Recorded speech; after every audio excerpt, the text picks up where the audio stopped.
Greetings and welcome to the Astronomy Picture of the Day podcast. Today's picture for March 12th of 2025 is titled NGC 772, the Fiddlehead Galaxy. So what do we see here?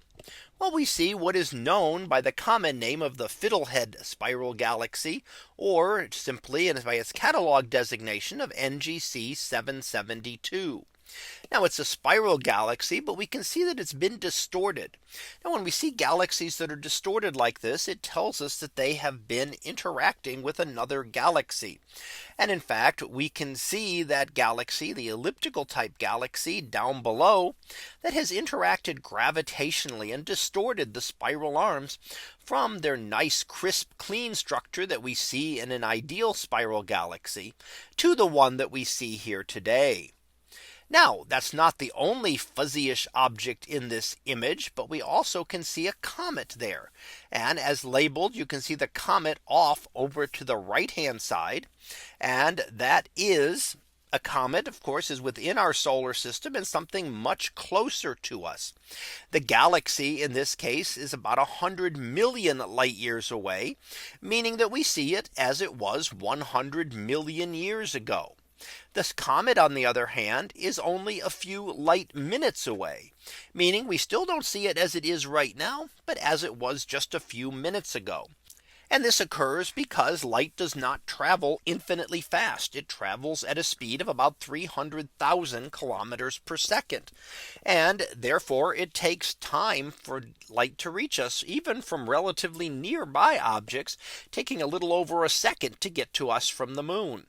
But this comet would then be several light minutes away and is the comet known as 43P Wolf-Harrington. And again, while it looks like it's heading to the galaxy, it is not going anywhere in that direction. It is much, much farther away and would never be able to get to a galaxy that is 100 million light years away. So that brings into perspective really what we see when we look at the sky. Everything looks like it's at the same distance away from us, but that's not the case. Things are actually attached to a celestial sphere, making them appear at the same distance. But we see here labeled three different objects at vastly differing distances. We see the spiral galaxy that is a great distance away, millions of light years. We see a star within our own galaxy, and in fact many stars that are maybe hundreds of light years or even thousands of light years away. And we see the comet, which is a part of our own solar system, only a few light minutes away. But they all look like they are together in this same region of the sky because we lose that three-dimensional perspective when we look out onto the celestial sphere. So that was our picture of the day for March 12th of 2025. It was titled NGC 772, the Fiddlehead Galaxy. We'll be back again tomorrow for the next picture. So until then, have a great day, everyone, and I will see you in class.